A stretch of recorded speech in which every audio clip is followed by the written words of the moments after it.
And so this past year, it's grown to over 500,000. And so I can now call myself a half millionaire. For some people like me, debt can feel like an incredible weight on your shoulders. After carrying that weight for a while, there comes a time when you say, I'm done with this. On our debt-free living segment today, we're going to interview Justine Nelson from the popular Debt-Free Millennials YouTube channel and the new author of the book Investing for Kids activity book.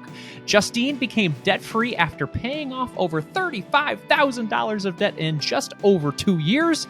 Today, we're going to learn how she accomplished this financial goal and what she's doing to build wealth for her family now. Welcome to the show, Justine. Thank you, Andy. Oh my gosh, I'm so glad we're doing this. This was way overdue. It's very way overdue. You and I have known each other for way too long, and I can't believe I haven't had you on the show. So, Justine, talk to us. Why did you want to become debt-free in the first place? Well, this is a story that actually started when I was in college. I was a sophomore in college, and as an 18-year-old, I was blindly taking out student loans because everybody's doing it. And financial aid offices are like, sign the dotted line to pay your tuition. And so I was living off of these student loans, and in 2008, my mom lost her job after 25 years of working, and she called me and said, Justine, you really need to step up financially, and you need to take care of yourself financially. And I think it was that moment that really started to kind of change things for me. And I got really scared for the first time because just kind of living off of student loans a little bit and also really relying heavily on my parents when really I needed to step up and become financially responsible. Yeah. So I'm trying to work my way through college. I was a server at Chili's, eating, burgers in the kitchen and just trying to cash flow as much of my living expenses as possible. And in 2011, I graduated with my degree in marketing, and I had $35,000 in student loan debt.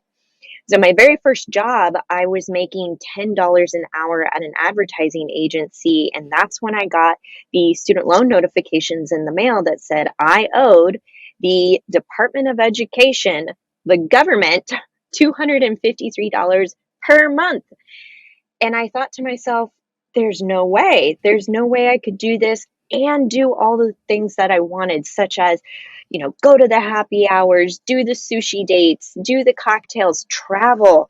I really wanted to travel, and I really wanted to get out of my hometown of Kansas City. I wanted to live someplace else. And so it was those things that I wished for in my life that really started to motivate me and get me curious about what life could look like if I didn't have these debt payments. If I had that extra $253 per month, what would I rather spend it on than a debt payment? I love how you remember that specific amount to $253 per month. So what did you do to get rid of the debt? How did you increase your income, decrease your expenses? What did you do? Yeah, so it's funny because my parents had actually taken a Dave Ramsey class.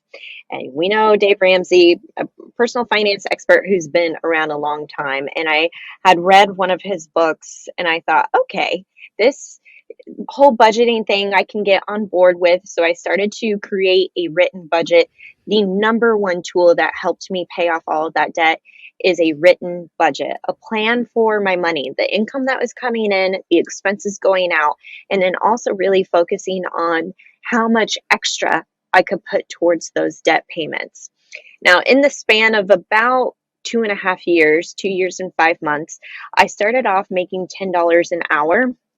I got my first salaried job after that internship, and I was making $33,000 per year. At the end of the debt-free journey, I made $41,000 per year. So I really did focus on kind of the stones, the stair stepping of my career. Like, how can I jump to the next thing that is going to increase my income? But also, I didn't really increase my lifestyle at that time. I'll tell you a story. During this time when I was paying off my debt, I was driving a 2002 Ford ZX2 Escort. It's a little compact two-door car. They only made them like 3 years until they discontinued making them. But it was a perfect little car for a high schooler. So I got it in high school. I drove it through college. And afterwards, I ended up getting rear ended so hard that the back rear bumper completely broke in shred. It was in shreds and it bent the frame of the vehicle. So my car was deemed totaled. And so that was a big fork in the road because I was working on this debt payoff plan at that time.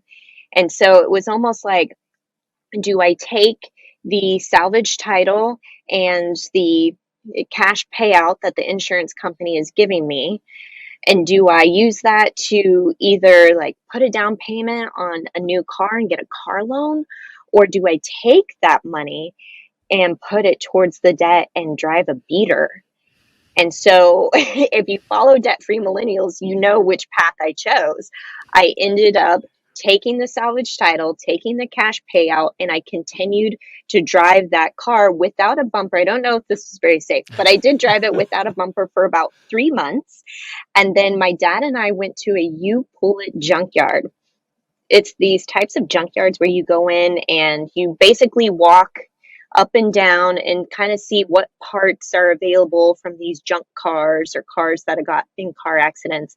And then if you have the tools, you can take it off and then you pay a small fee for it. So we ended up finding, I kid you not, the exact same bumper in the same color as my car. Wow. Same color, same model for $25. That's amazing. So it's just like you just had to go and look. And not a lot of us think that way nowadays, where it's like, oh, what's the quickest, easiest solution? Probably the most expensive solution to solve this problem. So yeah, good on you for doing that and getting scrappy to get it all done. So how long did it take you again to eliminate this debt as you were being frugal, living on a budget, and then increasing your income? Yeah, so it took me 2 years and 5 months. I started this debt-free journey right after I graduated college. So I was 23 years old and I was 25, yeah, just shy of 26 before, and I had paid it off. So I was 25 years old. That's incredible. Yeah, and then Yeah. did you meet your husband around this time, or when did Kyle come into the picture? So yeah, Kyle and I actually met in college my senior year. So this was right before I went all gung ho on the debt free journey. So he saw my transition from broke college student to debt free in her mid 20s. And it was funny because yeah, as our relationship got more serious throughout that time, he continued to joke with me, I'm not going to propose to somebody who has debt. So you better get it paid off. Oh, so that So slightly tough love was enough for you to still want to be married to him, huh? I'm sure he would have still he definitely would have married me had even if I had debt. So I ended up paying the Uh, debt off in April 2014 and then we got engaged that July. And it was really an incredible feeling because we got engaged and I knew I no longer had debt payments. And at one point, I got so intentional about that debt payoff that I was paying over $1,000 per month towards the student loan debt and kept my expenses really, really low. At that time, I moved back from Kansas City back to my college town and I was working for my university in their marketing department. And so my college town has like 50,000 people. It's a small town. And so my expenses were really low. My rent was $700 a month.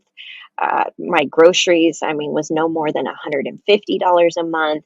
And any opportunity that I had to make extra income, whether it be working overtime or picking up freelance writing jobs with the local magazine, I would take any of that extra income and throw it at the debt.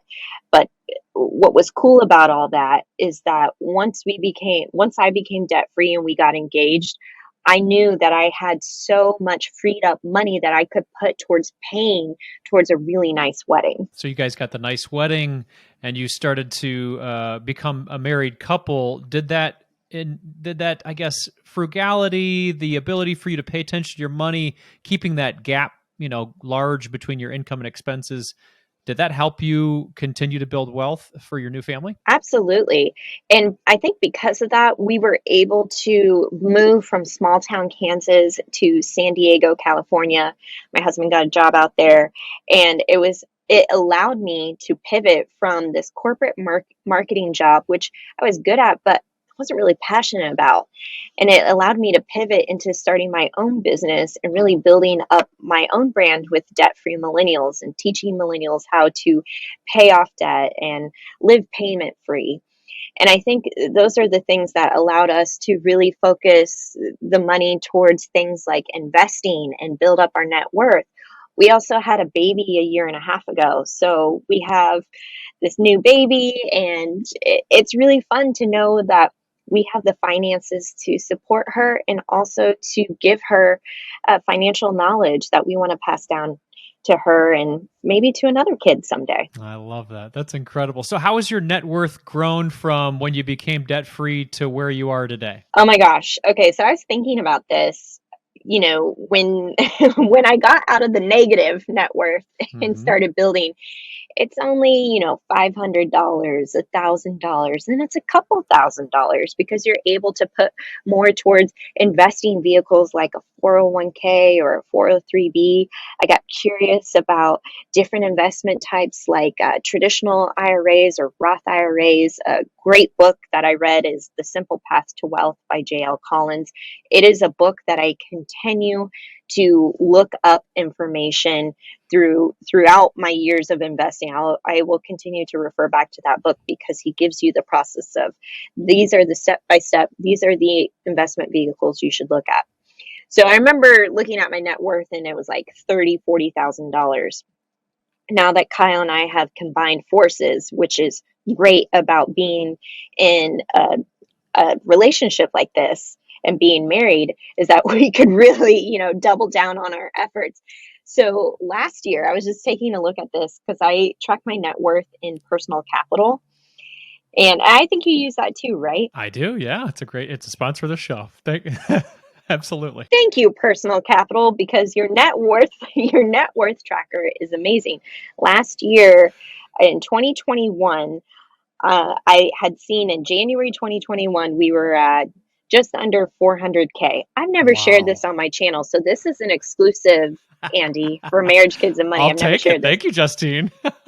That's So, incredible. So you went from like right after you paid off that debt, a zero or negative, to $400,000 in this swing. and That's incredible. yeah, and so this past year, it's grown to over half a million. And so I Wow. can now call myself a half millionaire. I love it. That's incredible. Way to go, Justine. I'm just trying to get to your status, Andy.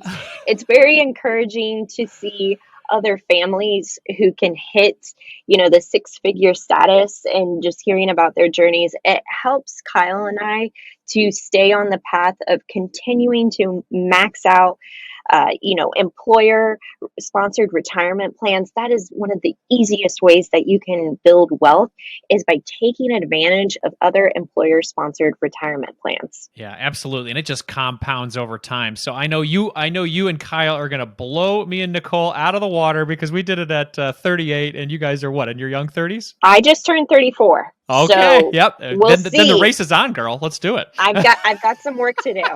I love it. I love it. Well, there's no race, everybody. This is just two friends having some friendly banter, but in all reality, there is no race. Honestly, everybody's path is completely different. Personal finance is completely personal. Wherever you are in your journey, as long as you're moving forward and trying to give your family the best life possible, I think that's what you can do as a family. Now, if somebody's listening, Justine, and they are super inspired about how you conquered your debt and then have moved your family towards half millionaire status, what is one small step they could take following this interview to move in that direction? The best thing that I think, if you want to become debt free and make your wealth increase, is starting with that written budget. So I provide a budget template. It's free to use. If you go to debtfreemillennials.com/toolkit, there is a free download for you to use the same budgeting template that Kyle and I still use today. I've been using it for about 10 years now, and I've been tweaking the system along the way. So you can also follow along on our journey as we work towards a big down payment for the purchase of our first home. You can follow along with that over at YouTube at Debt Free Millennials. Justine, outside of your great YouTube channel and your website, you've got a great new book. Tell people about it and where they can get it. Yeah, I recently wrote this book. Fantastic project for me to work on this past year, called Investing for Kids Activity Book. There's 65 activities all about growing, saving, and investing your money. It's for ages 8 to 12, but honestly, a lot of the activities work for older kids and a great refresher for adult. Oh, yes. Yeah. Andy has a copy. I got a copy right here, everybody. So you can purchase it on Amazon, find it on Amazon. It would make a great gift for your favorite kid in your life. Absolutely. We're starting off our year and you want to build that generational wealth. This is a fantastic book for it. And it makes it really tangible, and there's great activities for kids as well as adults. I mean, honestly, I read through some of it. I'm like, I just learned like 4 or 5 things. I know it says ages 8 through 12, but I learned a lot as well. Justine, thank you so much for your time today. I really appreciate it. Absolutely. Thank you.